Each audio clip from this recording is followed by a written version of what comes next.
కాంగ్రెస్ ప్రభుత్వం ఏర్పాటైనప్పటి నుంచి ప్రజలకు చేసిందేమీ లేక ప్రతిపక్ష నాయకులపై విమర్శలు చేయడం హేయమైన చర్య అని ఎమ్మెల్యే వివేకానంద అన్నారు.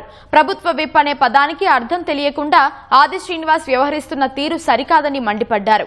బీఆర్ఎస్ అధినేత కేసీఆర్, కేటీఆర్, హరీష్ రావులను అనే స్థాయి ఆది శ్రీనివాస్ కు లేదని, మీపై ప్రజలు పెట్టుకున్న నమ్మకాన్ని వమ్ము చేసి ప్రతిపక్షాల మీద ఆరోపణలు చేయడం మానేయండని వివేకానంద హితవు పలికారు.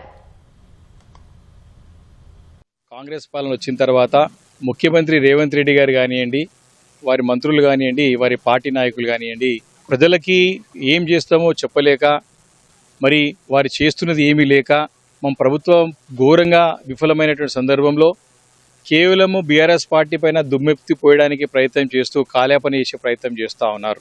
ముఖ్యంగా ప్రభుత్వ విప్పు ఉన్నటువంటి ఆది శ్రీనివాస్ గారు ప్రభుత్వానికి కళ్ళలాగా చెవుల్లాగా పనిచేయాల్సిన అవసరం వారిపైన ఉంటుంది. వారు అటు ప్రభుత్వంతో ఇటు అపోజిషన్ పార్టీతోని సమన్వయపరుచుకొని అసెంబ్లీని సజావుగా నడిపించడం ఒక కీలకమైన పాత్ర పోషించాల్సిన అవసరం ప్రభుత్వ విప్ పైన ఉంటుంది. కానీ ప్రభుత్వ విప్ ఆది శ్రీనివాస్ గారు తన బాధ్యతను పూర్తిగా విస్మరించి కేవలం ప్రతిపక్ష పార్టీలు ముఖ్యంగా బీఆర్ఎస్ పార్టీ పైన దుమ్మెత్తిపోయడానికి ప్రాధాన్యతనిస్తూ తమ యొక్క ప్రధానమైన బాధ్యతని పూర్తిగా మరి తుంగలో దొక్కుతున్నాడు.